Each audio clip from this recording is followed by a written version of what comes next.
Halito, I'm kinda chima chukma. Welcome to Dreamwalk on KVMR FM, Nevada City, KC, PC, Camino. It is I, Miss Jiff.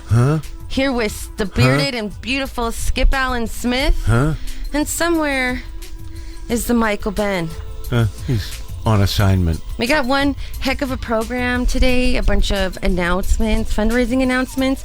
We had this awesome interview with this woman, Annalise Jennings, who is in Australia and has done work with the Aboriginal people and what's the word I'm looking for? She created industry within these communities. So not necessarily dependent on the government, but using resources available to turn shanty towns into apartment complexes. So pretty exciting stuff. Wait, I have exciting stuff. Sock it to us. You won an award this week. Yes, I did. I didn't want to bring it up because I'm scared. Well, I brought it up. I'm scared. See, so yes, I am Mm-hmm. the KVMR 2015 Rookie of the Year. Or as some like to say, the Wookiee. The Wookiee. Mm-hmm. The Wookiee of the Year. Mm-hmm. And you know, but that wasn't just voted by the listeners. That was voted by your fellow broadcasters. They like you. That's crazy. I love them. Buffy like St. Marie said, do it because you love it. And I absolutely love this. And I love you. Oh. And I love the 2 hours a week I spend with my father. Oh, well. That's about it. Yes, you do. That's about it. Yeah. And I love indigenous music and being on this thing. So, woohoo. Mm-hmm. Woohoo, So my congratulations. Thank you, Rookie Skip. of the Year. And Johnny Gallagher so wonderfully said to me, you know you can never win this award again. That's right, you can't. You can't be a rookie again. Well, I didn't even think about it. It's true, though. You can't ever win it again. You could win a Lifetime Achievement Award next year, though. Because I voted for you as the Lifetime Achievementer. Because you've been here like 18 years, like you're rounding into double decades. Yeah, well, Lifetime Achievements, so you got to go 30 or something. I don't know. It's all I just know is like gray hair, been here a long time. I figured like that's how you get that award. No, I get it. See what I'm saying? No, you have to actually achieve something to get the Lifetime Achievement Award. I'm not sure I qualify for any achievements yet. Skip, getting your tush out of bed is quite the achievement. That is an achievement, yes. At my age, anything High is five. good. I'm happy that nothing new hurts in the morning, you know. High five, right? Yeah, you can wake up and if you got the same old aches and pains, it's okay. But something new hurts, you probably have to pay attention. You can feel all your fingertips still. I can feel It's a good day. they're not numb yet. Hey, we'd like to thank Ride Out St. Moritz in Grass Valley. They're a family-owned practice with an emphasis on women's health, integrated medical services, including traditional and osteopathic medical care. Ride Out St. Moritz offers family practice medicine, international travel medicine, and cosmetic and laser services. More online at rideoutstmoritz.org. So, what do you got? The studio's full of people. What's going on here? We're gonna get to what's going on, but first we're gonna do the phrase of the day. The phrase of the day is Taha, which is like I'm done in Choctaw. Oh. So basically, right now, that's what my grandkids call me, Taha. Because of this situation. Yeah. It's a giant Taha for me. Like we're just doing it. We're getting to the music.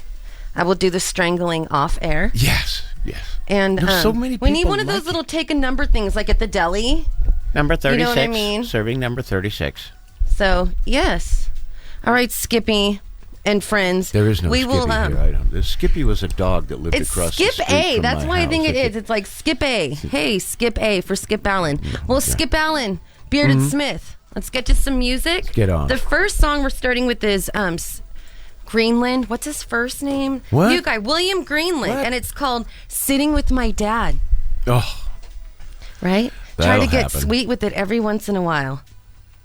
And then I'm over it. All right, you guys. Thanks for listening. Thanks for the award. And we'll be back at you.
Join me, Ralph Henson, this Sunday from 5 to 7 p.m., December 20th, on the Sunday Showcase, where my special guest will be Scott McLean, retired professor of comparative literature from UC Davis. In an earlier show, we discussed McLean's manuscript, At Home in the World. The focus of the discussion this Sunday will be a thread they touched on in this first show, myth in 20th century song and poetry. The focus of the discussion Sunday will be the British songwriter Nick Drake. There will also be songs by Bob Dylan, Fairport Convention, Sandy Denny, Leonard Cohen, Woody Guthrie, and more. Jeremy flies. Well, it's the end of the year, and it's the end of 2015, as we'll say, and corporate agendas clutter the media landscape. Kvmr, however, is different. Our mission is to connect our listeners with each other and bring our community together. Independent music, diverse ideas, individual passion. This is what makes Kvmr the Kvmr community. Give Kvmr a year-end gift. And let's work together to make the future what we want. Online at kvmr.org or send a check to 120 Spring Street, Nevada City, California, 95959. I know they're going to get my check this month.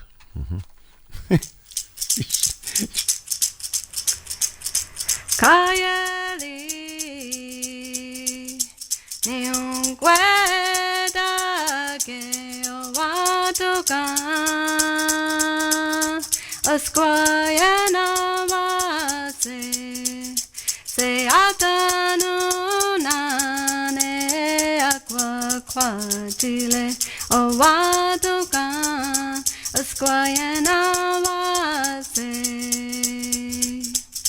yo yo ana yo ya he yo yo ana yo ya he yo ha yo ana yo ya he yo ana yo ya he kayeli niongweda ke ovatuka asquayana wase se atanu nane aqua quatile ovatuka asquayana wase yo yo ana yo ya he yo yo ana yo ya he yo ha yo ana yo ya he yo ana yo ya he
next story is a story of misunderstandings and the first impressions of people when the native people met the first European.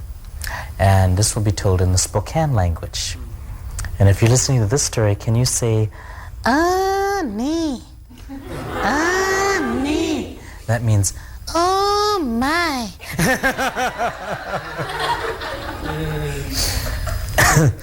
Ulpalele helem sluut kelk am hlachal spal elemt.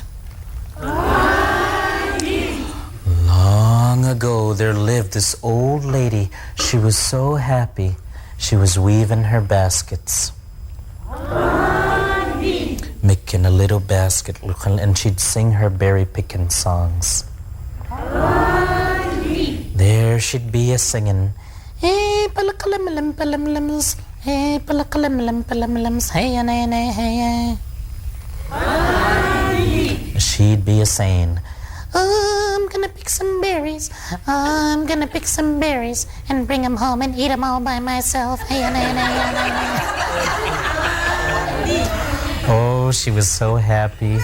She had her little basket in the front, and she had a big one on the back, and she went out picking berries, filled the little basket, and then fill the big one, empty the little one, fill the little one, fill the big one, empty the little one.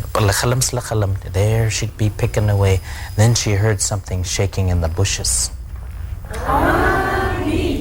She looked. This big, tall man come out of the bushes. He had fur all over. He had a big raccoon hat on. And he had a big fur right here. Beard.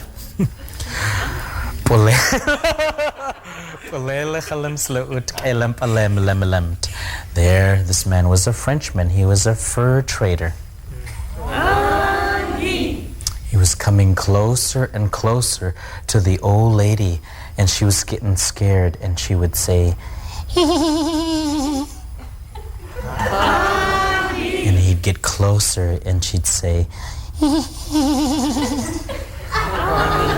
she was really nervous, and he was trying to be nice, and show some courtesy. And so he took his big raccoon hat off. Then she really got scared because he had a shiny, bald head. And she screamed and she said, "Ee, suyapi," which means, "Ee, upside down face." She thought his face was upside down. And that is all.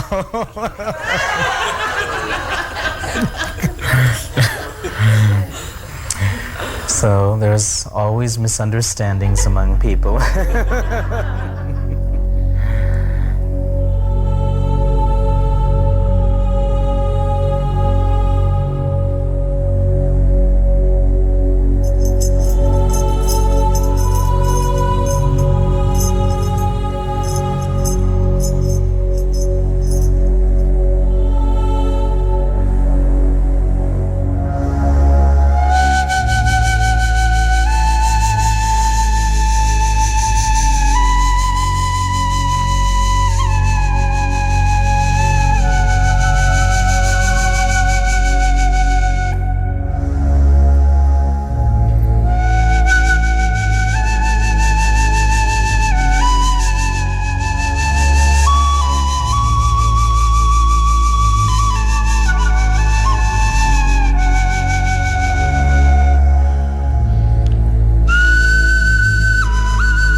Holy cow. Moo. Sacred cow. Moo. What? What a program. Moo. I love Johnny Moses. I love the music. Moses. Johnny Moses. Moo. Father, Yes. whenever. Oh, knock, knock. Who's there? Interrupting cow. Interrupting. Moo. I like to work that in whenever I can. So. Okay, me too. Okay. Sasakari Nikiesko Nikieskum. A very Jerry Christmas takes place on Saturday, December the 19th, beginning at 6:30 p.m. at the Auburn Event Center, 145 Elm Avenue in Auburn. The show features Melvin Seals and JGB. Johnny Mojo and the Rusty Buckets will kick it off. This is an adults-only show.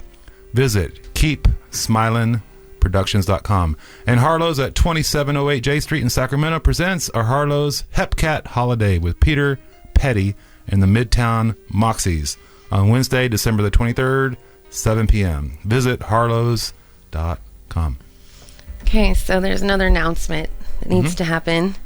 Star Wars episode 7. Oh, yeah, today. It comes out. It's today. I heard it's like one of the best films of the I don't year. want to spoilers. I'm ignoring everybody and everything. I've seen all the trailers like 4 or 5 times. Completely focused. So I have something that I'm doing for not only the Star Wars lovers, but the indigenous lovers and all of us. Okay, so Because we're the Force, huh? we are the Force. Oh. All right. I have a feeling you're going to be forced out the door if you keep antagonizing her right now. I get that feeling. Yep. I'm about to make you sob like a baby. You ready? Oh, going to make me sob? Okay. Hey, hey, ya, hey, ya, hey, ya. Hey, hey, ya, hey, ya, hey, ya. Way, ya, way, ya, way, ya. Oh, way, ya, way, ya. Oh, way, ya, hey, ya, way, hey, ya. Way, hey, ya, way, ya, hey, ya. Way, hey, ya, way, ya, hey, ya.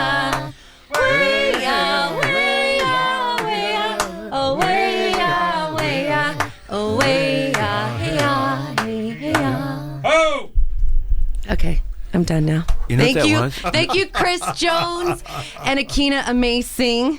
You know what that sounded like in the background? What? It sounded like a lot of white people with no rhythm at all. Clapping in the wrong place, like they always do. Audience clapping. Don't get me. That was you?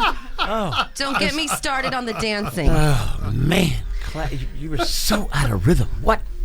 That was fun. That was good times. Okay, we have a studio full of announcements. So I would like to welcome Shirley Kinghorn from Divine Spark and Chairman Ryberg from the Tsiaka Maidu tribe.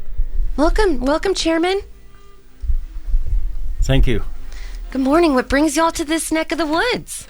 Well, thank you for having us. And that was a lovely introduction, Sedgway, because it really carried the spirit of what we're going to be doing on Christmas Day, which is inviting the homeless and the community to come for a Christmas celebration of belonging and giving and receiving, free organic dinner and entertainment and festivities.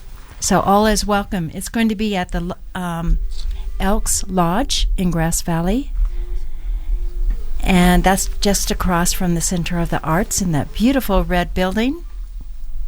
And I invite any local entertainment to contact me. And I am, like all of the community to share their gifts on that day.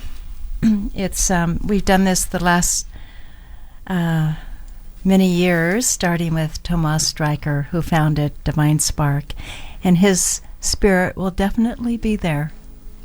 So please contact me at 913-2050.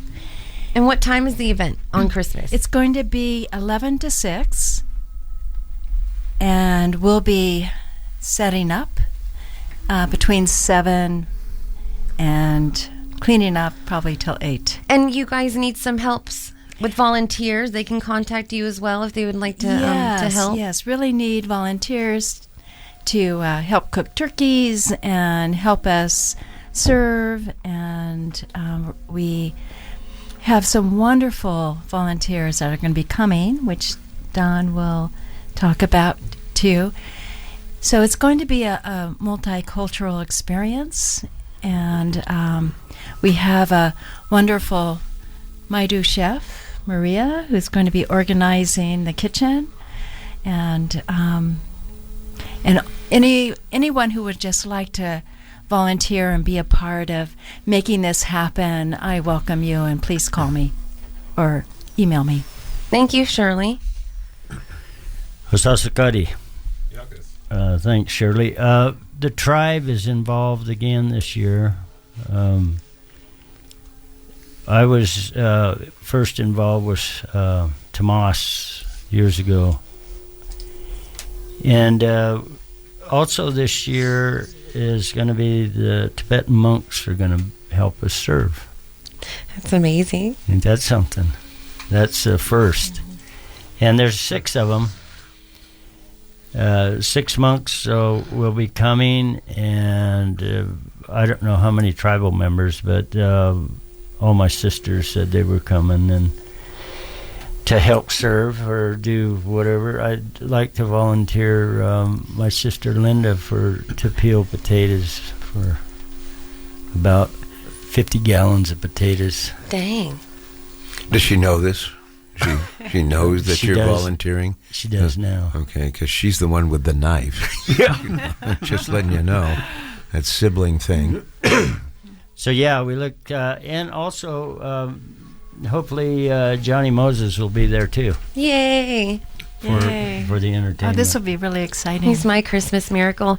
So you guys are looking for some volunteers, some entertainers, some thespians. Yes. And are you guys, do you take donations? Yes. Anyone who would like to donate money so that we can continue providing service, meals, tents, sleeping bags, warm clothes in the winter for those who don't have homes, and help them get into housing. That would be wonderful. And if just their presence is a donation too, to come join us. Everything is being provided by the community. So everybody is donating whatever is there. Look what we can do when we start trying to take care of each other. It's amazing. It really is. And you can really feel that on Christmas Day at this event. Elks Lodge, Christmas Day, 11 a.m. to 6 p.m. Anybody who can help or entertain, Shirley Kinghorn, 530-913-2050. Thank you so much. Now, Chairman, what else do you have? You're just like in it. Okay. Also, what's going on is we're doing a ceremony Saturday at Panapanaka. It's a letting go ceremony for Wapaha Yoha, and everybody's invited that wants to be there and do the ceremony. It's something that the tribe does for friends, tribal members, friends that request it, and he requested it. And he being JT. John Trudell. Yes. See, some tribes, you don't acknowledge the name for a year. Is that what you guys do, 1 year? Some tribes, you never say it again. Yeah, but I'm a white guy, man. I don't know those rules. I just had to put it out there for those who don't get it. I used initials. JT. Oh, okay. Not everyone. Not all the listeners know who JT is either. They might have just tuned in today for the first time. Well, we'll give them your phone number so you can explain it. Yeah. So we'll start gathering at 4:00, and the ceremony starts soon after the sun sets and starts going down. That's what we do. And for those who haven't been to one, it's quite an experience, and it's pretty. So we got that. The tribe's got that going on at Panapanaka. That's up on the Burton. Yeah. And then also we have there's so much going on.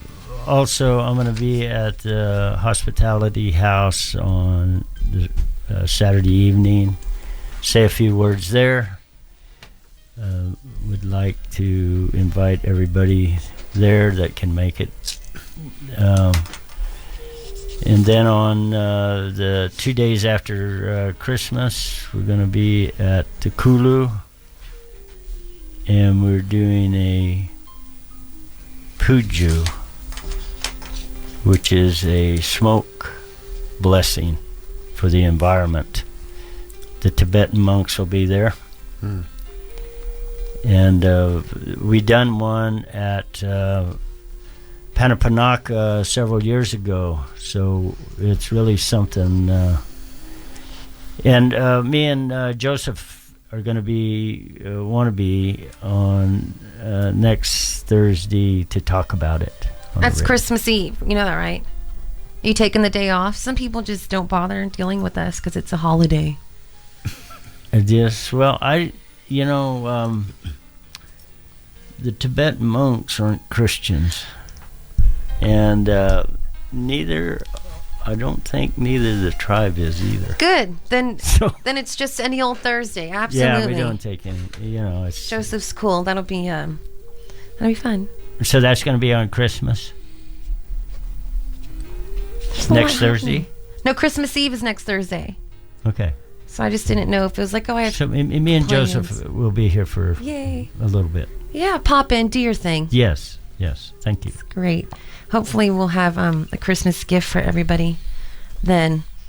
So how can for the letting go ceremony, people can contact Michael Ben, and please don't stalk him. He's sensitive. 530-277-3423.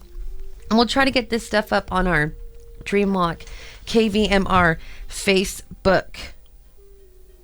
And for the Puju smoke blessing, who can they contact? That's isn't that the Tibet Society?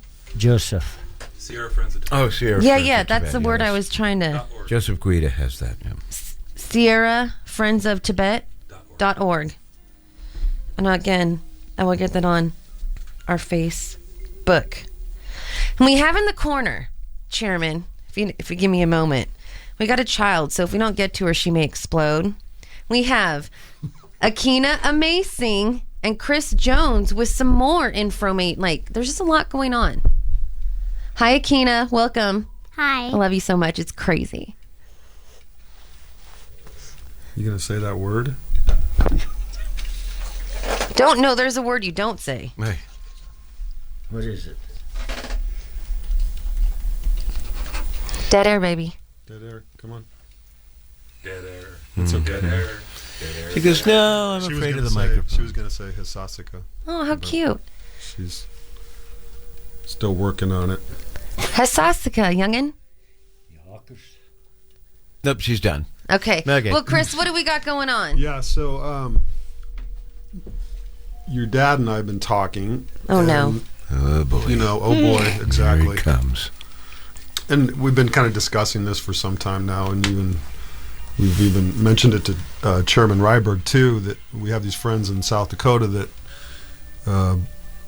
have needs for clothing and food and firewood and propane in the wintertime, and it takes a lot of resources to keep these Lakota communities in South Dakota going, and a lot of people donate items and help to get people through the winter because it does get cold out there. Sometimes they'll get temperatures up to minus 30.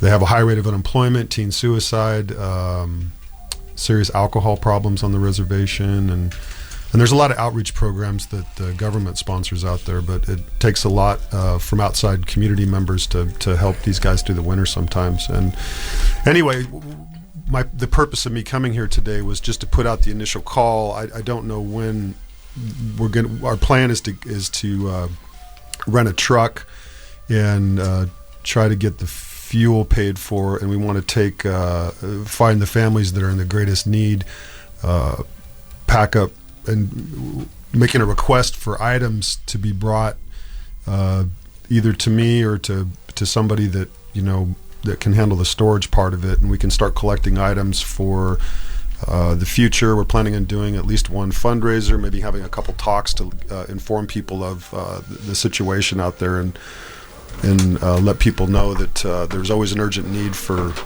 the best of what they have too: food, clothing, sewing machines, crafting items. Definitely the food, it should be packaged food, because other kinds of food spoils. Winter jackets, long johns, gloves, scarves, socks, coveralls, diapers are always in big need. All sizes. And this is an ongoing thing. I have a friend that has a nonprofit in Omaha, Nebraska. His name's Larry Dunn. He takes a big truck out there every Christmas and fills people's propane and brings toys for the kids. It's called a toy drive, and there's a lot of people that are doing this every year. So we're really happy to work with the tribe here and figure out how we can get some of their needs met out there. And your dad and I have been talking about this, and we're really excited to start a regular program of bringing items out there. And at some point too, to get other people involved that might be willing to even do the driving of the trucks out there, and to create some kind of relationship with the people, because they're always very grateful when we bring things out there. And they're very proud people too. They don't like handouts, like most people. This is one of the things that Tomas Stryker was well known for. Yes. This particular area and the need for them. He raised awareness here locally about all of that, and we put him on the air many times about those issues, and you're basically continuing his work as part of all that. Well, and we're excited to do that. The really strange thing about all this is I have a friend. Her name's Michelle Salvatore. She lives on Kyle, South Dakota, and I was talking to her about Nevada City one day. This was about a year ago, and I started mentioning this organization called Divine Spark. She knew Tomas Stryker, and he had stayed at her house before, and she's good friends with Leola One Feather. So it was a strange connection for sure. And I got a hold of Shirley, the guest that was just in here about a year ago, and the place that I was staying at, she lived 3 houses down from where I lived. It was a strange That's the interconnection, connectedness she was talking about. Yeah, exactly. Mm-hmm. Exactly. All right, Chris Jones, guess what I'm going to do? I'm going to give everybody your phone number. Okay, just remember that I currently have a partner, so... Hands off? Yeah, hands off. And I got a daughter, too, so... No right, stalking. So keep it above the belt. 707-217-7869. That's Chris Jones, 707-217-7869. And then maybe we can start a benefit concert like Ridge Aid or something. Okay. Ridge Stock. No, wait, because that sounds like San Juan. Yeah, somebody's got that already. Pine Stock. That's a good one. That's a good one. The thing we did about 4 years ago, we called it Give Back, and it was really successful because, as Chairman Ryberg knows, it takes a lot of people in the community to make these things happen, and every community has its doers, and those are the core backbone of making these kind of things happen. So we're excited. We've been talking about this for a long time, and continue to do the work to help the homeless people in the area, and people that are struggling out there, and so we can level the playing field a little bit. I think it was a return trip that Tomas was making from that area where he lost control of his truck and subsequently died. He was coming back from Pine Ridge on one of these trips where Tomas. Okay. Was that in the wintertime? Okay. I didn't know that. I feel bad that I didn't get a chance to meet him, before all this happened. So he just asked for people to maybe make the drive. And then you just let everybody know. Just let everybody know that the roads are icy and they need to be careful. Yeah. Right. SNL had a skit called Debbie Downer. Wah, wah. You know what I mean? It's like, do you have any other sad stories you want to share with us? Lots of them. Lots. Yeah. Okay. Do we have time for a question or two? Sure. Yeah. I'm just wondering, Chris, maybe Don can ask that. Well, why are these people so poor? I mean, there's America moving forward, and we've got TVs and granite countertops and big shopping malls and holiday things. Why are Indians so? Well, in this particular case, I mean, I can give you the general part of this. What happened, in the 1800s, there was a large reservation area set aside for the Lakota people, and it encompassed several states. And through the process of land theft, the reservation system. The land area shrank significantly, and there wasn't infrastructure set up in order to take care of the people through these treaty promises. And now what they're left with is they have to commute sometimes for 2-3 hours to the store in order to get resources, and there's no possibility for jobs because there's no infrastructure out there.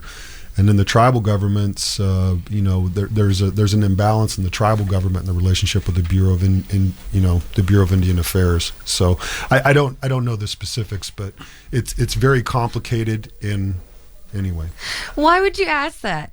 Well, I mean, I get it, but it's like he's the second Debbie Downer here. I know, but it's why are you? I would never ask somebody. And there's just me. It's like I don't go up to somebody. It's like, why are you crazy and poor? Like I don't know. Well, I guess where I'm coming from is I notice these people have a culture and it's pretty intact. Yes. And they do share things, and there's not one person that gets really super wealthy and then there's poor people running around. It's like they're all together. They hang together with each other, and I think that's really unique for a cultural subgroup in the United States of America. And like all diversity, it has to be preserved and not go extinct. And that's kind of where I was coming from. No, I see where you're coming from. And so, the differences between traditional lifestyle versus Western lifestyle, their traditional lifestyle, from what I understand, things were very egalitarian, things were very equal. And they chose their leaders out of people that were willing to give their whole life and give all of their resources to the people that suffered the most. That's how they chose their leaders. And if their leaders didn't actually make that attempt to serve the people, then they were pushed out, and there was a new leader that came into place. So it kept things very balanced. That's awesome. Yeah, you're talking about a concentration camp, and you're talking about the thumb of the federal government on them. Wow. Yeah, that's true. So put that in your pipe and smoke it. I don't even want that near my mouth. So I'm not being Debbie Downer. No, I'm being like Debbie Real. I didn't say Debbie. It just, again, it was like. I did. It just felt so, because I assume there's like 85 answers, like in every poverty situation. It's like a domino cascade effect, and really shedding light on the fact that they are removed from not only a workable land, but now a workable infrastructure. So it's like double thumbed. Well, it's like and how we look at the poor, it's like, well, why don't you get a job? Why don't you? And there's a whole long list, and we're just a heartbeat away from all those things. We could go, things could go south for us. I heard everybody's 2 paychecks away from being homeless. Yeah. Well, a lot of people are 2 paychecks away from being homeless. So this is the season to give, and this is a great opportunity, I think, to give and kind of bring us all, instead of giving all up year. a notch. Yeah. Yes. Okay. So thanks, Chris, for.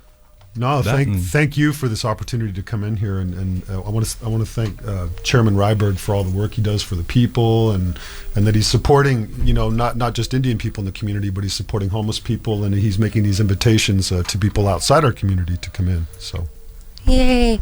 Well, Chairman, do you have something to add? A thumb to lift?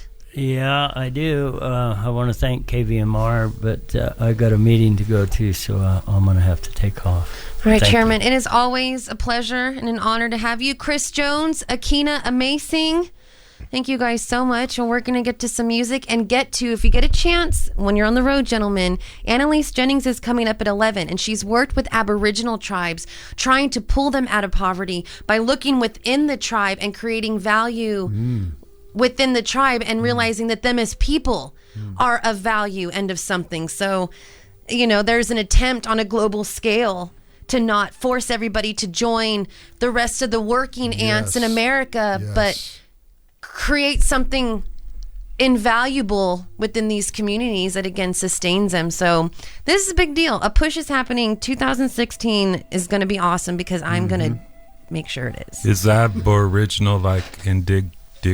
She calls them Indios, and I love it. She says Indios and corporates. I love it. So, yeah, you're going to have a super Fox Australian accent, breaking it down. Mind-blowing brilliance. Chairman, get to your meeting. Chris, get to your hairbrush, you big, beautiful beast. Akina, you're my favorite. Kiss your mom for me. Thanks, Mischief. All right. You know what else? Yes, Skips? I have scheduled the chairman to come over to my section of the reservation to see if I qualify for a federal grant. Okay. If he can't get recognized, nobody's recognizing you, Skip. I've got enough dead cars there and coat hangers. I want him to get over there and see if I can. Smith. There's not enough cousins and sisters loitering about. Let me tell you that. I don't have any sisters. That's right. Yeah, okay.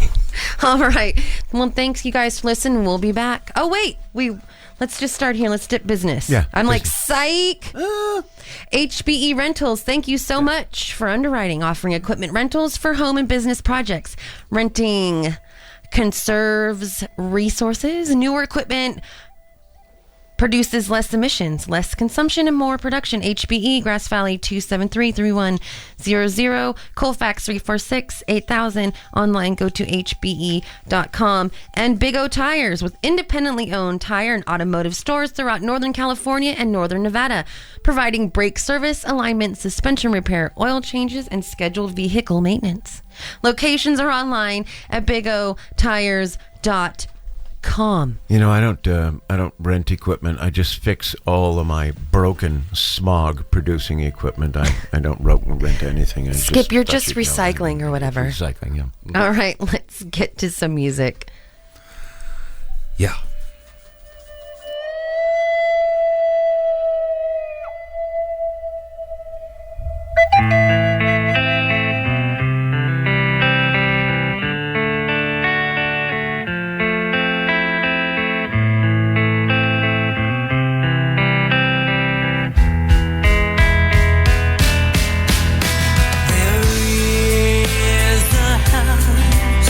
In New Orleans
This is KVMR FM, Nevada City, KC, PC, Camino. And we'd like to thank Second Time Around, a Native American-owned store buying and selling quality used furniture, household accessories, fine jewelry, and collectibles. They're at 112 Arcall Way in Nevada City. Open 10 to 5 Monday through Saturday. You can call them at 530-265-8844. We're going to do a non-native... no, wait a minute. Cheech could be native. Yeah, he was Mexican. Yeah, we could do that. Just some comedy breakaway. Let's have fun for a few minutes, maybe 6 minutes. Let's have some fun and yeah, we're gonna go for it. I just don't trust the YouTube. I don't trust the internet. Oh. So if something stalls or gets weird, or I have no idea if there's cussing in it because I don't hear cussing. No, there isn't. And so I am terrified to press play. No, I'll ad-lib the whole thing because I know it. I've memorized it. I love it. I'll memorize it, man. It's okay. It's okay. It's okay. It's all right. It's okay. It's all right. Play the thing, man. All right. Any old business? Any new business? Any rags? I don't think so, man. All right, kids. The program is Dreamwalk. It is I, Mischief, here with the bearded and beautiful Skip Allen Smith. I'm Tommy Chong today, man. With Skip Chong, and Michael Ben is once again evaporated into the ether. Yep. He's on assignment. Thanks for listening. Mamacita, ¿dónde está Santa Claus? The vato with a bony knees, he's coming down the street with no shoes on his feet, and he's going to... No, that ain't it. Mamacita, ¿dónde está Santa Claus? The guy with the hair on his jaws, Hey, man, come over here, man. I need some help, man.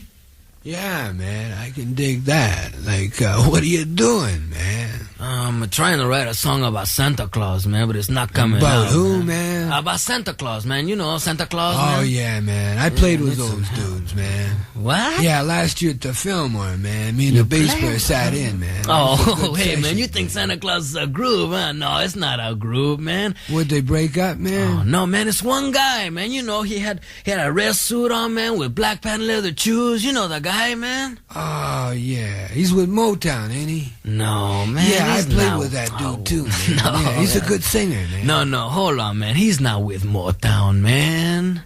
Well, then he's with Buddha, man. No, man, you don't know who Santa Claus is, man. Yeah, well, I'm not from here, man. Like, I'm from Pittsburgh, man. I don't know too many local dudes. Oh, I see. Well, hey, man, sit back and relax, and I'll tell you the story about Santa Claus, man.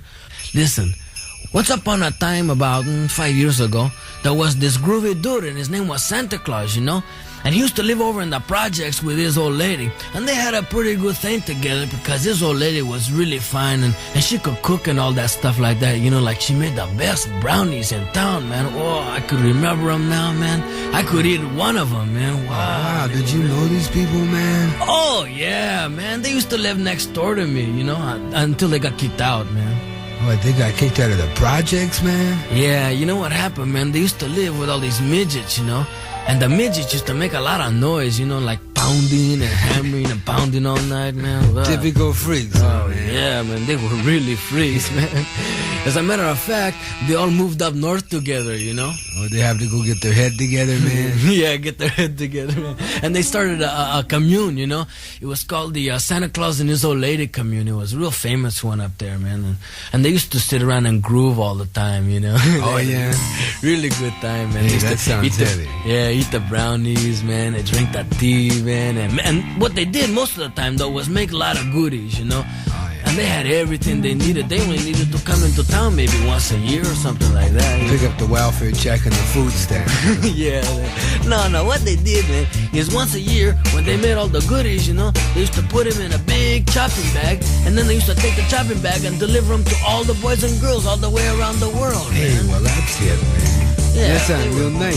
Oh, yeah, they were really nice people, man. And so much class, man. They had so much class, you know, like even take the way they used to deliver the toys, you know. It's like Santa Claus used to have this really sharp short, man, you know. It was lowered to the ground, had twice pipes, candy apple red, and button top. Ooh, clean. Man, that sounds like a hip snowmobile, man. No, it wasn't a snowmobile. It was a sled, you know. One of those big sleds, you know. And he used to have it pulled by some reindeers, you know, like reindeers. Some what, man? Some reindeers, you know. He used to hook them onto the sled, and then he used to stand up inside the sled and hold onto the reins, and then call out their names like on Donner, on Blitzen, on Chewy, on Tavo, come on, Beto. And then the reindeers used to take off into the sky and fly across the sky, man. Wow, man, that's far out, man. Yeah, and then when they fly across the sky, they used to come down to places like Chicago, LA, Nueva York, and Pacoima, and all those places, you know, and then land on top of people's roofs. And then old Santa Claus would make himself real small, you know, like a real small guy. And he'd come down the chimney, and then he would give you all the stuff that he made, man. And dig this, man, he did it all in one night, man. Hey, just a minute, man. Now, how'd he do that, man? Oh, well, man, he took the freeway. How else, man? No, man. No, man. How did he do all that other stuff, man? Like, how'd he make himself small, man? And how'd he get the reindeer off the ground, man? Oh, well, man, he had some magic dust, man. Some magic dust? Yeah, magic dust. You know, he used to give a little bit to the reindeer, a little bit to Santa Claus, a little bit more for Santa Claus, a little bit more. And this would get the reindeer off, man? Oh, got him off, man. Are you kidding, man? They flew all the way around the world, man. Hey, that's far out, man. Hey, how come I've never met this dude, man? Oh, man, he doesn't do that bit anymore, man. It got too dangerous, man. Yeah, I can dig that, man, because that's a dangerous bit, man. Yeah, let me tell you, it sure was, man. Like, just 2 years ago, man, he got stopped at the border, you know, and they took him into another room and took off his clothes, man, and searched him and searched his bag of goodies, man. And then when he was leaving, man, he was flying through the air, somebody took a shot at his reindeer, you know? Oh, that's a drag, Yeah, man. it really was, man. And then, man, he went down south, man, and they tried to cut off his hair and his beard, man. And all the time he was getting stopped and pulled over and asked for his ID, man. Just everywhere he went, he ran into too much recession, man. No, man, you mean he ran into too much repression, man. Repression, recession, man. It's all the same thing, man. Yeah, man. It's a drag, man, because we could sure use a dude like that right now. You know, oh, well, he still comes around, man. Oh, yeah? Yeah, but he comes in disguises now. Oh, he went underground. Yeah, underground, man. I can dig it. Yeah. Hey, but you want to see his disguise, man? Nobody would ever know it was him, man. Oh, yeah? Yeah, he's got a job in front of the department store, ringing this bell and playing this tambourine next to this black pot, you know? Oh, I seen the dude. Yeah, man. you know who I'm talking about, Yeah, man. Yeah. I played with that cat last year, man. What? Yeah, we played in front of a store, man. We made a lot of Oh, bread, hey, man. wait a minute, man. Santa Claus is not a musician, man. I'm hip, man. That cat didn't know any tunes, man. Oh, hey, wait a minute, man. No, he's not into that at all, man. No, I played with this dude. Are you sure, man? I'm positive.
Jennings, welcome to Dreamwalk on KVMR Indigenous Radio.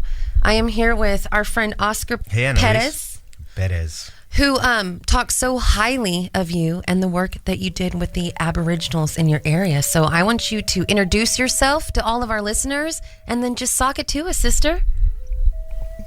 Well, thank you. Well, my name's Annalise Jennings, and it is just such a pleasure to be speaking with you both. And Oscar's just so wonderful to be able to hear your voice and see your face. So thank you for the invitation. Well, I would just like to for you to share with us some of the work that you've been doing in Australia, or even just shed light on the current state of the Aboriginals in your area.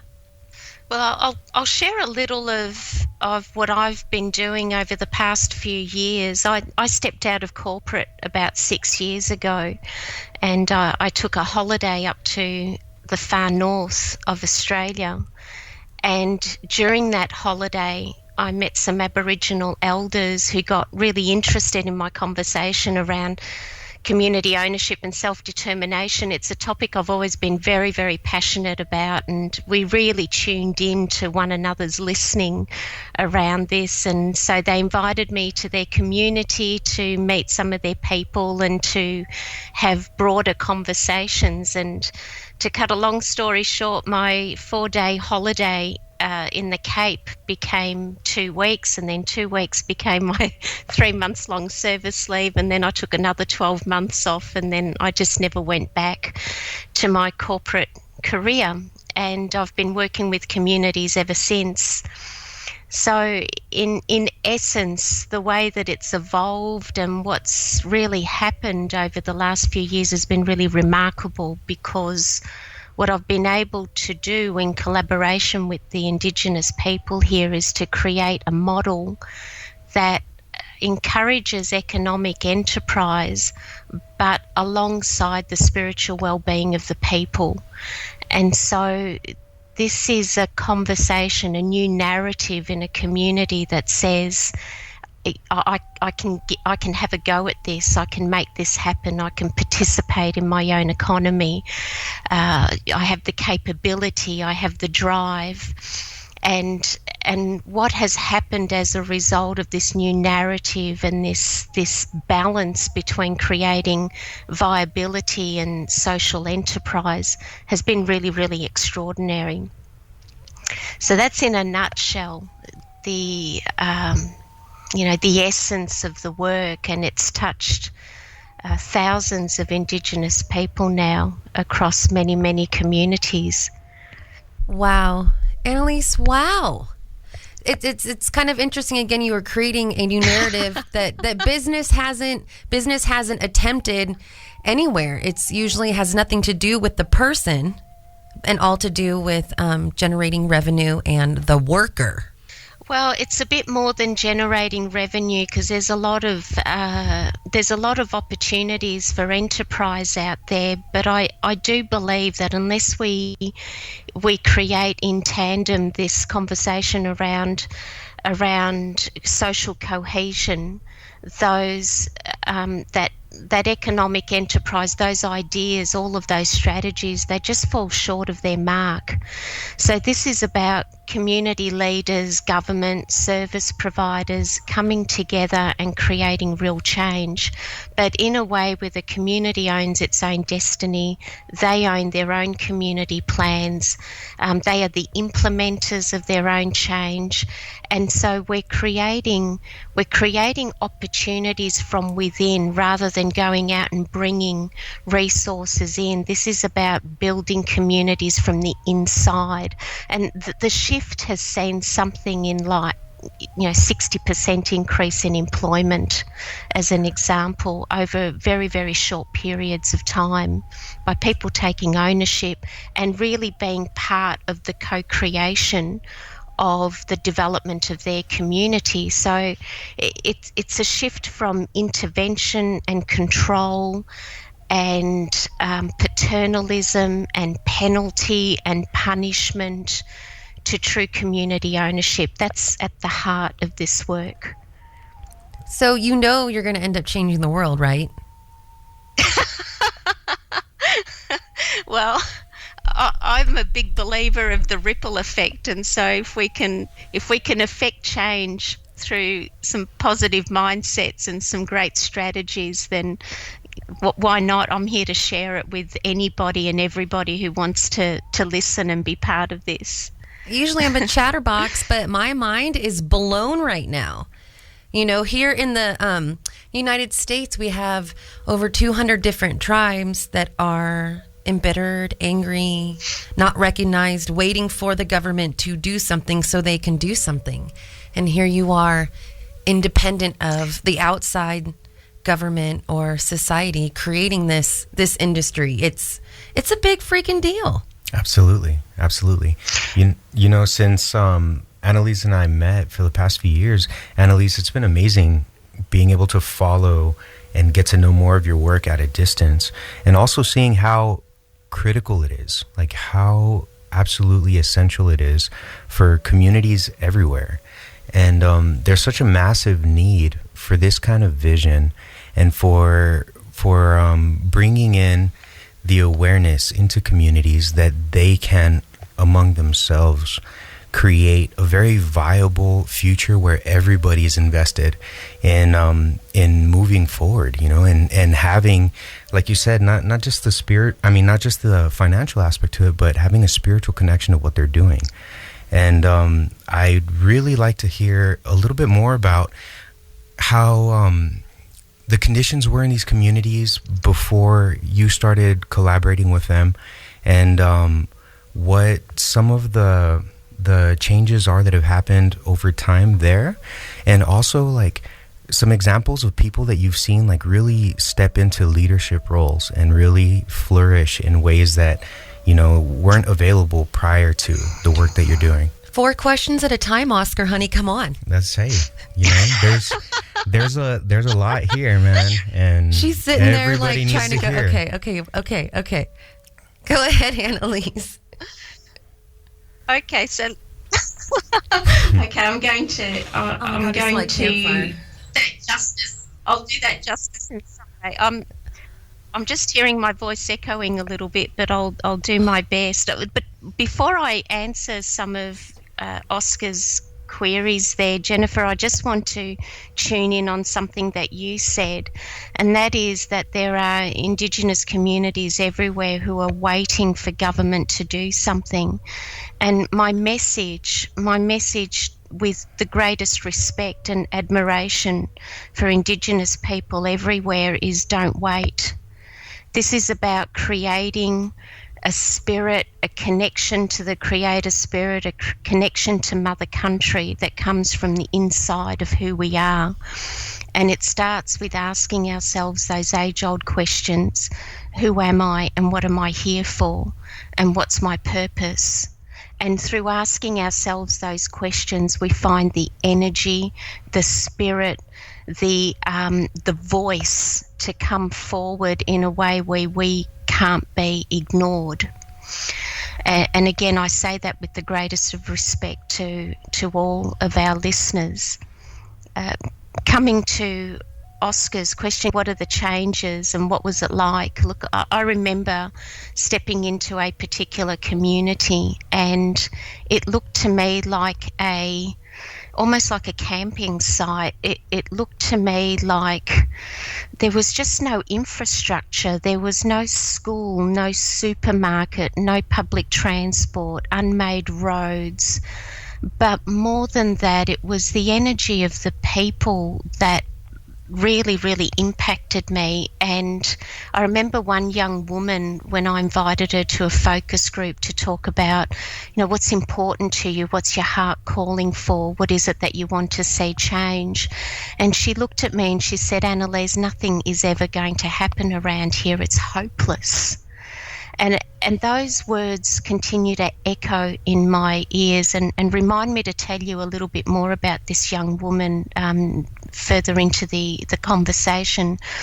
But what has happened now in that particular community is a complete transformation, of 40% increase in community-owned infrastructure. And look, this has happened in just over 2 years. So they've got their supermarket, they've got their war memorial, a civic centre. 2 weeks ago I was invited to the opening of their library, a new community-owned library. They've got new roads, a ramp down by the waterfront. The list goes on and on and on. They've got new council offices and new town signage. And to me, when I see new town signage, that really speaks to the pride of the people that says, hey, this is the name of our community. We exist. This is us. Come and see us. Come and be part of our change. So it's shifted from the second poorest community in Queensland to the highest profile community, I would say, definitely in Queensland, if not in Australia. So these are the shifts, and accompanied by an entropy model that not only helps us to understand the happiness or the well-being of the community, but actually helps us to measure it so that we've got something by which to say that our strategies are actually working. But, we don't even actually need the model. You can see there and you can come and see it with your own eyes. The changes are extraordinary. 2 years? That is, unheard of. Even, I would say 5 years would be a successful undertaking. That is incredible. Well, you touched on your young lady and hopelessness and all of the things that spiral from hopelessness in one person. And if you amplify that on a whole hopeless community, that's a big deal. That's heavy stuff. It really is, but I also believe that it's how we label communities. If we label communities as hopeless, if we label communities as disadvantaged, then over a period of time that becomes the narrative and the mindset that we are hopeless and that we are disadvantaged. There's great programs out there for young adults, and they're called Youth at Risk. And I'm not sure that I would want to send my son to a program called Youth at Risk, and yet it's probably a fantastic program. So it's also about shifting our narrative, shifting our language to say it's just a label, and we're shifting the label. We're now saying we are viable, we are legitimate human beings, we matter, we are important. This is who I am, and this is what I stand for, and this is what I'm calling forward. And hey, watch the magic happen, because it engages such a spirit that people can't help but notice. And so things just seem to happen in this time and space at just the right time, and the synchronicities were very, very significant, where there was a listening in the government, there was a listening in the Council of Elders, there was a listening in the community, and I was there with an open heart to pull together a strategy that could really work, and it did.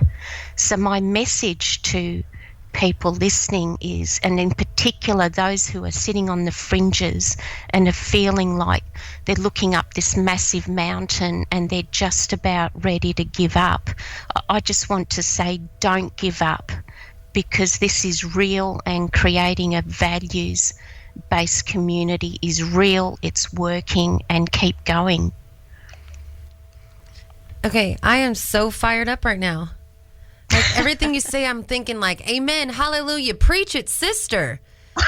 So how did this come about in your life? Because you said you started talking about focus groups where people look in at their intent and their heart and what they want to do. So will you share with us what is an example of like a focus group? Well, when I stepped into Indigenous communities, it was a blessing that I didn't know much about Indigenous communities, and so I was able to step in with a blank canvas and an open heart, and I I've always had a belief that the wisdom lies in the people. And so my approach was about engagement, extensive engagement, sitting with the people, out by billabongs, out on the verandas, under beautiful trees, in conference rooms or boardrooms if they existed, and just to have a conversation about what are you calling for, what's important to you. It wasn't so much a conversation about tell me about the challenges and the problems of community. It wasn't that at all. My conversation was very much about what are we here to celebrate, what are we here to create together, and let's move forward from that energy rather than from an energy of the problems of community.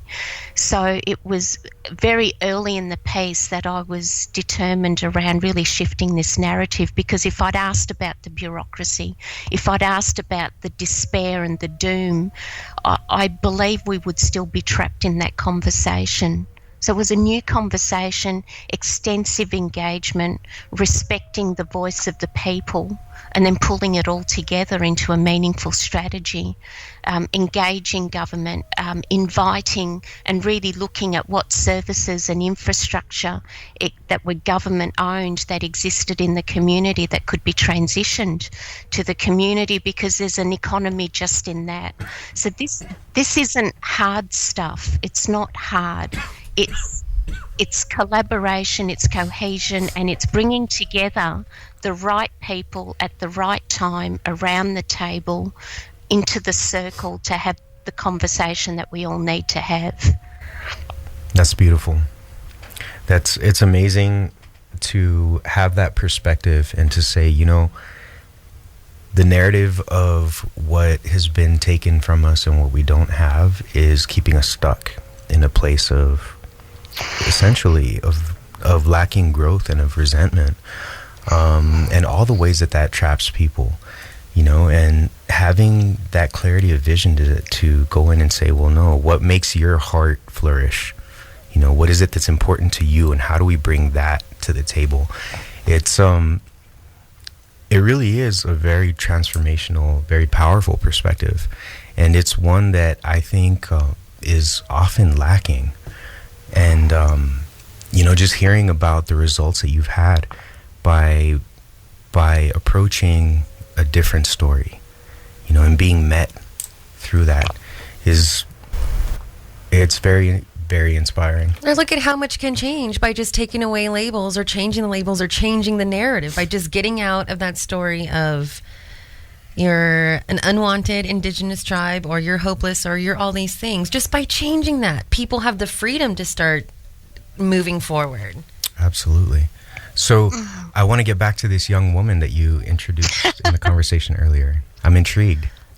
Yeah, she's awesome. She, accompanying this strategy of building in a community blueprint, are all of the empowerment programs, and one of the empowerment programs is a young adults leadership and capability program. And this young woman turned up to my program. She turned up to every coaching session. She turned up to a 3-day leadership summit that I pulled together, and then more coaching.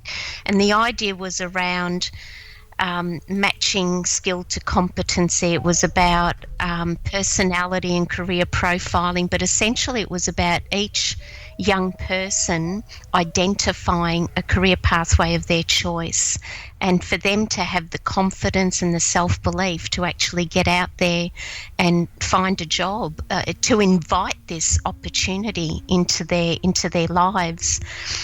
And she was one of the first ones. Within 6 weeks, she'd gone out and got a job. And she rang me up and she said, "Annalise, I've got a job."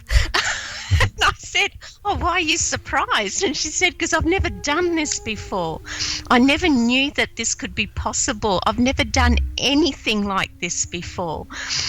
And to me, that is just a success story, because she did that by herself through the power of self-belief, because the opportunities were there. She just couldn't see them. And now she can see them. So, you know, and in that particular group, over 95% of them all got employment, and they continue to be employed 3 years on. Okay, we need to like kidnap her and bring her over here so she can like fix everybody, or should we just invite her and let her come voluntarily? I don't know. I don't know what to do with this. My mind is blown. My heart is blown. This kind of fills in all the holes. I mean, because in a society that thrives and has technology and flushing toilets, that's not a bad thing. I don't think we necessarily have to go back to the way old ways, but it's like this is filling in the gaps and holes that this modern society isn't acknowledging and is not even silently killing us anymore. So what have been some of the unexpected or unforeseen community benefits that you've noticed? I believe the greatest benefit has been around that social cohesion that came about, where every sector of the community got involved in this, and that strategy was by design on my part.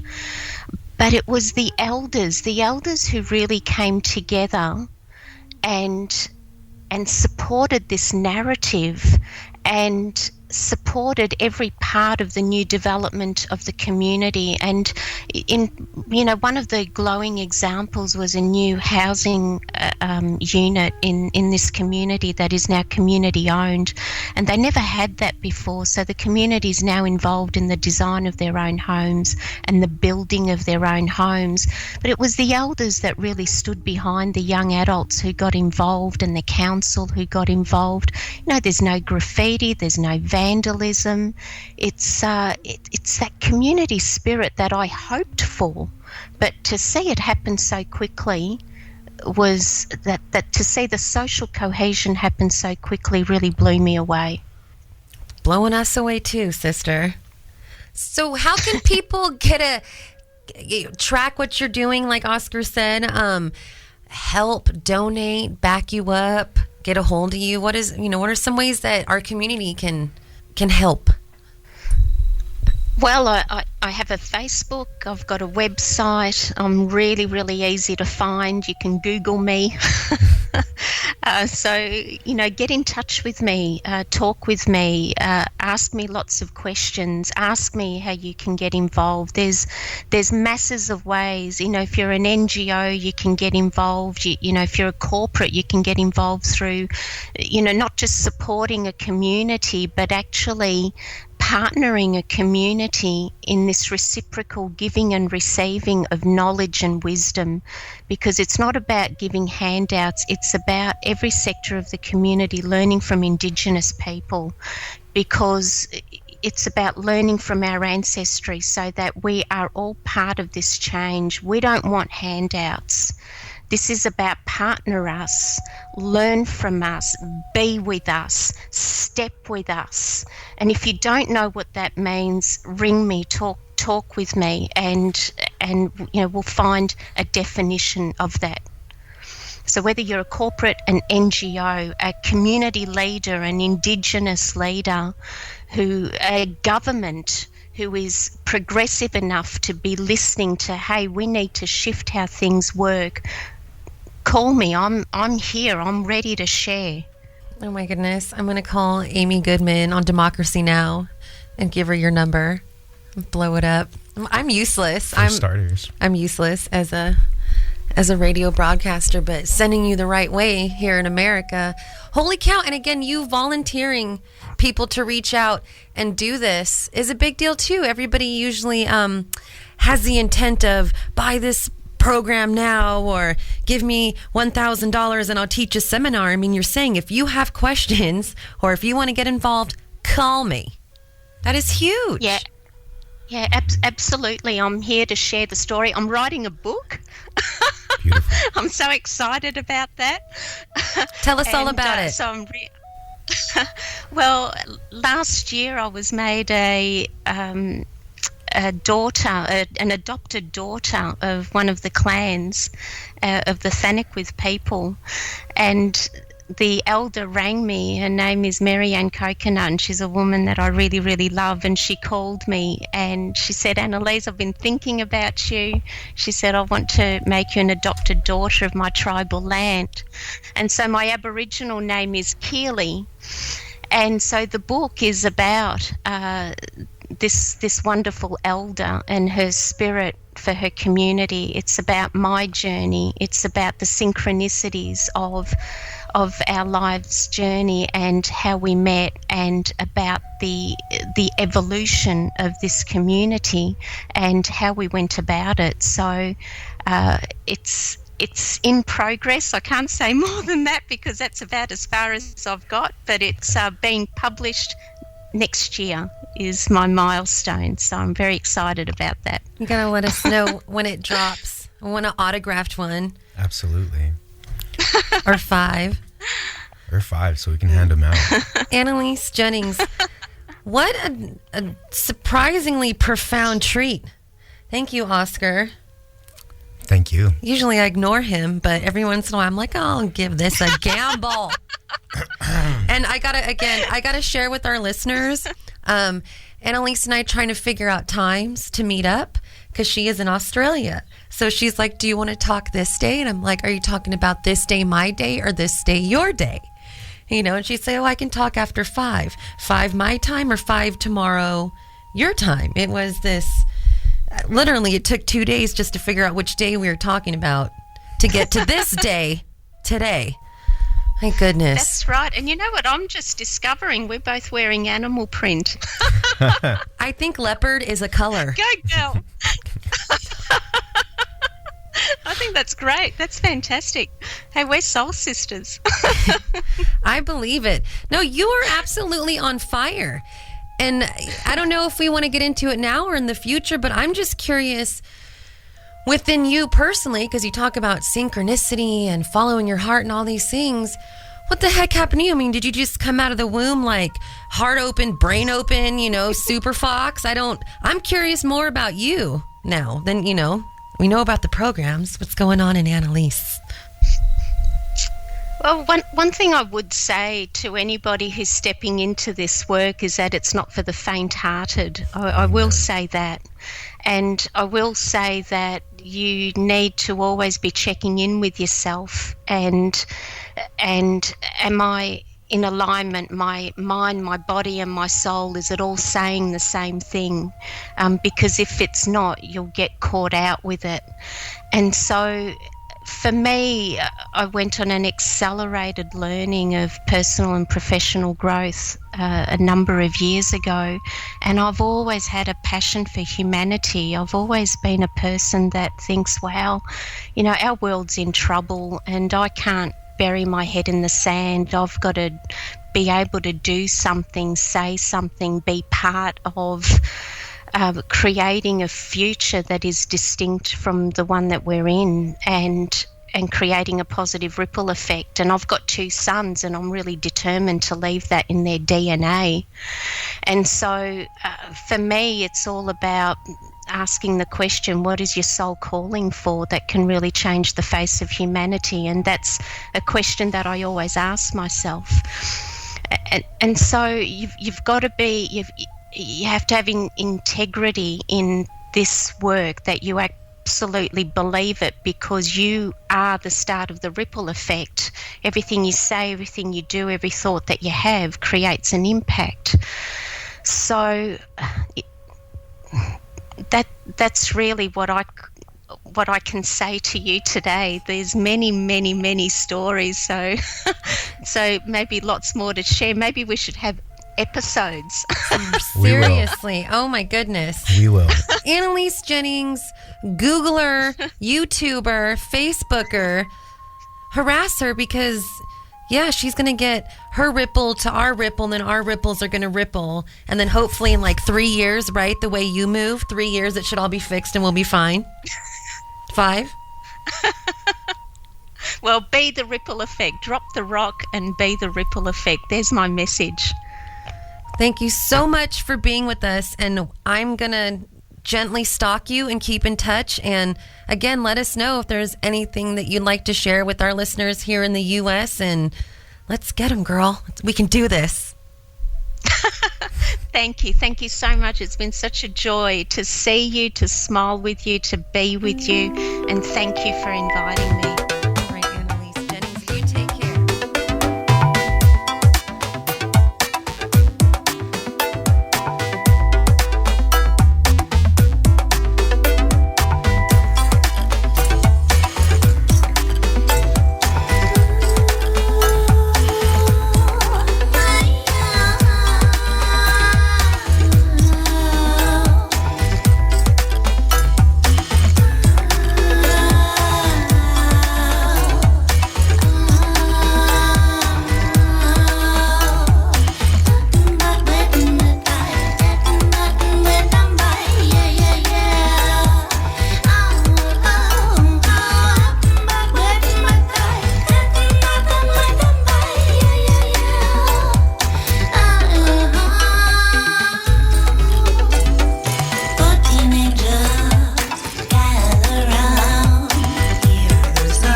Dreamwalk, everything happens when it wants to happen, if I like it or not. So guess what? We have the Yuba River Charter School kids that are going around downtown Nevada City singing Christmas carols to all these different stores and random strangers on the street. So welcome, kids. Say hello to our listeners. Hello. If you guys can do it in unison at the count of 3, can you say, hi, KVMR? 1, 2, 3. Hi, KVMR. Michael Ben, wear the dunce cap. You're the bad 15 child. minute. Get No. out. In the corner. Can't discipline Dimples Look at like him. that. Look at him already. He's in the corner. So Yeah. I am guilty. I love singing Christmas carols. So what are you guys going to start with? Do you have your favorites? Do you guys do 5-part harmony and choreographed dancing? Oh. No. It's radio anyway, so it wouldn't. Nope. It What? says summer sled. The- Michael Ben, you can be the choir director for next year, and they can Next year. do the 12 days of Indian Christmas. Go stand in the corner. Dave the Red-Nosed Buffalo, do you know that one? There is no Dave the Red-Nosed Buffalo. We will write it, though. All right, kids. So I want to say, when you're ready to start singing, let's start singing. Mm-hmm. We would like to sing Jingle Bells at the count of 3. 1, 2, 3. Dashing through the snow on a one-horse open sleigh. Over fields we go, laughing all the way. Ha, ha, ha. Bells on bobtails rings, making spirits bright. How fun it is to ride and sing a sleighing song tonight. Oh, jingle bells, jingle all the way. Oh, what fun it is to ride in a one-horse open sleigh. Hey, jingle bells, jingle all the way. Oh, what fun it is to ride in a one-horse open sleigh. Hey! Woo! Keep it coming, kiddos. I'm loving it. We would like to sing one more song, Rudolph. At the count of 3. 1, 2, 3. Rudolph the red-nosed reindeer had a very shiny nose, and if you ever saw it, you would even say it glows. All of the other reindeers used to laugh and call him names. They didn't let poor Rudolph join in any reindeer games. Then one foggy Christmas Eve, Santa came to say, Rudolph, with your nose so bright, won't you guide my sleigh tonight? Then all the reindeer loved him, as they shouted out with glee, Rudolph the red-nosed reindeer, you'll go down in history. Do you got any more? Because I could do this. We can do Deck the Halls. Oh, let's get traditional, kids. 2, 3. Deck the halls with boughs of holly, fa la la la la la la la la. 'Tis the season to be jolly, fa la la la la la la la la. Donning now our gay apparel, fa la la la la la la la. Trail the ancient Yuletide carol, fa la la la la la la la la. Seriously, kids, we got like 10 minutes. I can just keep going. If you got more, I got more. Can we sing a Hanukkah song? Yes, please. At the count of 3. 1, 2, 3. Hanukkah, Hanukkah, come light the menorah. Let's have a party, we'll all dance the hora. Gather round the table, we'll give you a treat. Dreidels to play with and latkes to eat. And while we are playing, the candles are burning low. One for each night to share a sweet light, to remind us of days long ago. One for each night to share a sweet light, to remind us of days long ago. Lahaim! Thanks for the Hanukkah song. Thank you so much. I appreciate it. Yuba River Charter School Home Study Farm Program, grades 1, 2, and 3. Let's have you say that one more time. We are the Yuba River Charter School Home Study Farm Program, grades 1, 2, and 3.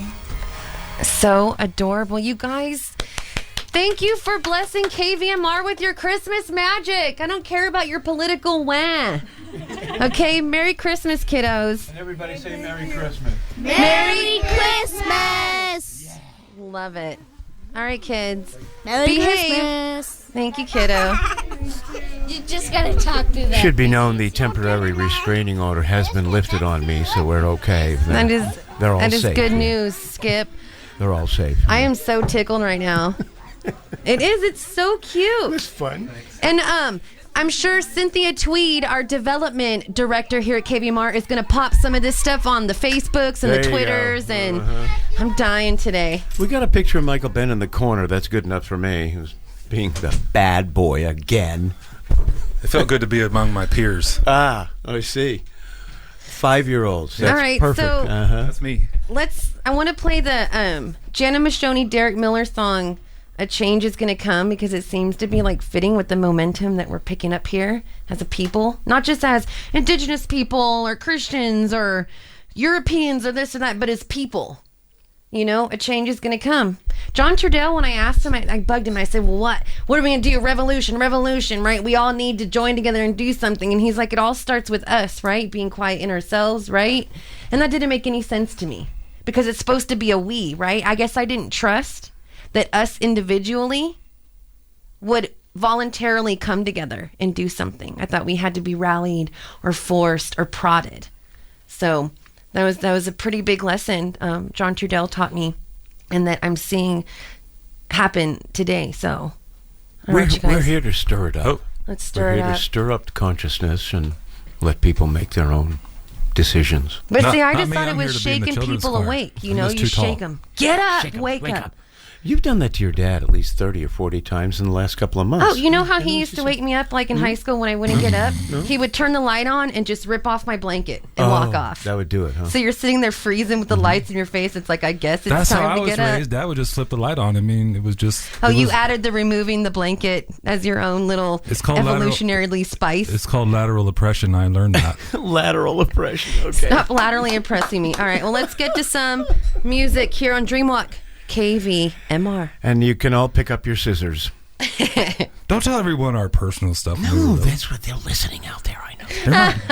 They're listening. How about this? I'll just leave the mics on and you guys They're can listening. We'll just bicker and carry cuss on. all you want. We'll just carry on. Okay, she'll leave the mics on. We'll just keep going. Well, when I pulled the blankets back, Jennifer's heads, it would spin around because she had the devil in her. I'll eat your heart. Oh, that. You're a mean papa. Mean papa. I'm just kidding. No, she was the best. Actually, her name was Baby Baby. I think she's drowning us out. She's drowning us out. We're done. We're done. When I was in trouble, I was the bear that had no name bear. I was Won't be back. by the river in a little tent. No, just like the river I've been running ever since. It's been a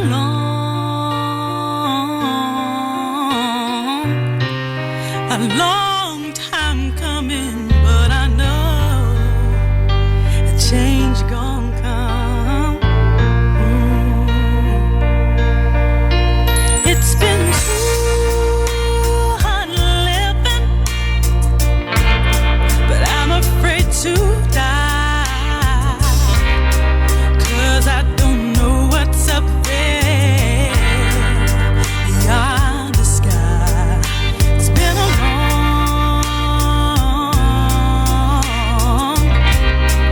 long time coming, but I know a change gon' come. Oh, yes it will.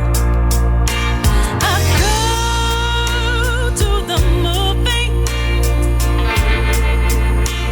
and I go downtown. Somebody keep telling me, don't you? Now you can hang around.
year, KVMR broadcast more live music events than ever before. More festivals like High Sierra, Father's Day Bluegrass, World Fest, Strawberry, Hangtown Halloween, and KVMR's own Celtic Festival, to name a few. KVMR brings live music to your home, office, car, garden, and workshop, free of charge for everyone. Now is your chance to support our live broadcasts just in time to get a tax receipt. You can go online to kvmr.org under the support tab. KVMR live broadcasts. You don't have to be there to be there.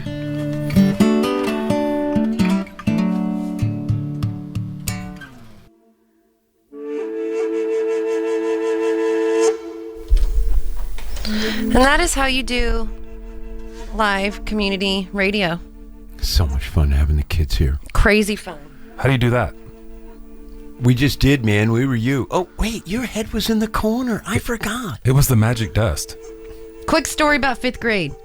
When I bugged my teacher so much, the fat one, I'm serious, I'm not just saying, no, he's plump. Remember the big one, Yarbrough? Okay. Uh-huh. So, because he was so heavy and I was such an inconvenience, every day I would go in and on the whiteboard, I'd write my name, which is supposed to be the warning, and I'd put one check by it, which is the first 15-minute detention, just to save him 2 trips to the board. You're a very compassionate kid. Wow. Yep. You were really jacked up on sugar that morning, I remember. And then I get this call from the school that says that you were being disrespectful. And when they told me what you did, I was like, I wanted to bust up laughing because it was really funny and I could see you. And they said they had it on film, and I want to see it. And I was really embarrassed that you had done that, but I thought it was kind of funny.